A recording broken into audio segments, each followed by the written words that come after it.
तीसरा अध्याय। बिंदुक ब्राह्मण की कथा। श्री सूत जी बोले, शौनक सुनो, मैं तुम्हारे सामने एक अन्य गोपनीय कथा का वर्णन करूंगा, क्योंकि तुम शिव भक्तों में अग्रगण्य व विद्वताओं में श्रेष्ठ हो। समुद्र के निकटवर्ती प्रदेश में वाशकल नामक गांव है, जहां वैदिक धर्म से विमुख महापापी मनुष्य रहते हैं। वे सभी दुष्ट हैं एवं उनका मन दूषित विषय भोगों में ही लगा रहता है। वे देवताओं एवं भाग्य पर विश्वास नहीं करते। वे सभी कुटिल वृत्ति वाले हैं, किसानी करते हैं और विभिन्न प्रकार के अस्त्र शस्त्र रखते हैं। वे व्यभिचारी हैं। वे इस बात से पूर्णतः अनजान हैं कि ज्ञान, वैराग्य तथा सद्धर्म ही मनुष्य के लिए परम पुरुषार्थ हैं। वे सभी पशुबुद्धि हैं। अन्य समुदाय के लोग भी उन्हीं की तरह बुरे विचार रखने वाले, धर्म से विमुख हैं। वे नित्य कुकर्म में लगे रहते हैं एवं सदा विषय भोगों में डूबे रहते हैं। वहां की स्त्रियां भी बुरे स्वभाव की, स्वेच्छाचारिणी, पाप में डूबी, कुटिल सोच वाली और व्यभिचारिणी हैं। वे सभी सद्व्यवहार तथा सदाचार से सर्वथा शून्य हैं। वहां सिर्फ दुष्टों का निवास है। वाशकल नामक गांव में बिंदुक नाम का एक ब्राह्मण रहता था। वह अधर्मी, दुरात्मा एवं महापापी था। उसकी स्त्री बहुत सुंदर थी। उसका नाम चंचुला था। वह सदा उत्तम धर्म का पालन करती थी, परंतु बिंदुक वेश्यागामी था।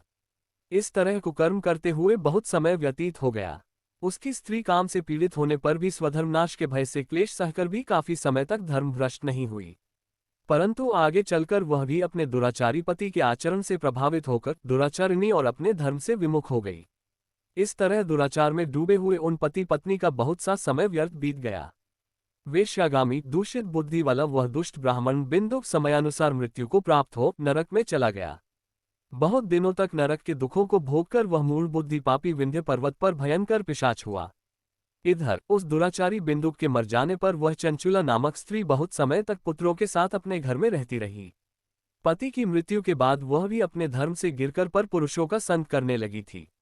सतियां विपत्ति में भी अपने धर्म का पालन करना नहीं छोड़ती। यही तो तप है। तप कठिन तो होता है, लेकिन इसका फल मीठा होता है। विषयी इस सत्य को नहीं जानता, इसलिए वह विषयों के विषफल का स्वाद लेते हुए भोग करता है। एक दिन दैवयोग से किसी पुण्य पर्व के आने पर वह अपने भाई बंधुओं के साथ गोकर्ण क्षेत्र में गई। उसने तीर्थ के जल में स्नान किया एवं बंधुजनों के साथ यत्र तत्र घूमने लगी। घूमते घूमते वह एक देव मंदिर में गई। वहां उसने एक ब्राह्मण के मुख से भगवान शिव की परम पवित्र एवं मंगलकारी कथा सुनी।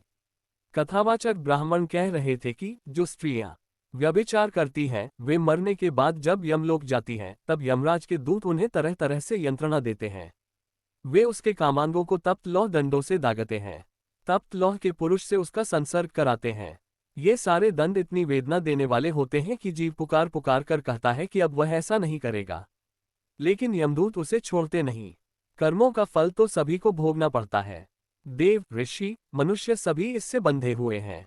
ब्राह्मण के मुख से यह वैराग्य बढ़ाने वाली कथा सुनकर चंचुला भय से व्याकुल हो गई। कथा समाप्त होने पर सभी लोग वहां से चले गए। तब कथा बांचने वाले ब्राह्मण देवता से चंचुला ने कहा, हे ब्राह्मण, धर्म को न जानने के कारण मेरे द्वारा बहुत बड़ा दुराचार हुआ है। स्वामी, मेरे ऊपर कृपा कर मेरा उद्धार कीजिए। आपके प्रवचन को सुनकर मुझे इस संसार से वैराग्य हो गया है। मुझ मूढ़ चित्तवाली पापिनी को धिक्कार है। मैं निंदा के योग्य हूँ। मैं बुरे विषयों में फंसकर अपने धर्म से विमुख हो गई थी। कौन मुझ जैसी कुमार्ग में मन लगाने वाली पापिनी का साथ देगा? जब यमदूत मेरे गले में फंदा डालकर मुझे बांध कर ले जाएंगे और नरक में मेरे शरीर के टुकड़े करेंगे, तब मैं कैसे उन महायातनाओं को सहन कर पाऊंगी?